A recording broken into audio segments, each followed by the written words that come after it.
আমরা প্রতিটি প্রোগ্রাম যখন করি আমাদের মধ্যে একটা শৃঙ্খলাবোধ থাকে। তো সবাই চেয়ে থাকে যে আওয়ামী লীগ শৃঙ্খলাবদ্ধ কি না। আমরা যে তাড়াহুড়া করি, কে আগে কে পিছিয়ে, এইগুলায় তাড়াহুড়া করি এবং শৃঙ্খলাবোধ না থাকে আমাদের মধ্যে, আমাদের উপরে কেউ বিশ্বাস রাখবে না। আমরা এটা জানিয়ে দিতে চাই, বিএনপির যে তাদের উপরাজনীতি ছিল, আমরা সেই উপরাজনীতিতে বিশ্বাসী নই। আপনারা দেখেছেন বরগুনায় কি ঘটনা ঘটিয়েছে ছাত্রলীগের উপরে, আমাদের এমপিকে পর্যন্ত তারা রেহাই দেয় নাই। যাই হোক, সে ক্লোজ হয়েছে, কি হবে বিচার করে, এটা আইনের ব্যাপার। তবে তাদের লোক কিন্তু আমাদের মধ্যে আছে, তাদের সময় ঢুকেছে এরা।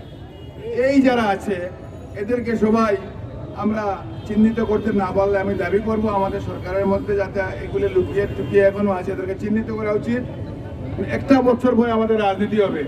আমরা যদি আমাদের কারণে, আমাদের অব্যবস্থার কারণে, আমাদের শৃঙ্খলাবোধের কারণে যদি আমরা পিছিয়ে পড়ে যাই, তাহলে কিন্তু আমাদেরকে কেউ এগিয়ে দিতে পারবে না। আমি আশা করব আমার যুবক ভাই যারা আছেন, আমার শ্রদ্ধেয় সাথী যারা আছেন, আমরা সবাই যাতে তাড়াহুড়া না করে, কে আগে কে পিছিয়ে না, এইগুলো চিন্তা না করে সংগঠিত যে প্রোগ্রামগুলো আমাদের করা, সেগুলো শৃঙ্খলার মধ্যে করি, তাহলে জনগণেরও আস্থা থাকবে, আমরাও কিন্তু কাজ করার পথে এগিয়ে যেতে পারবো।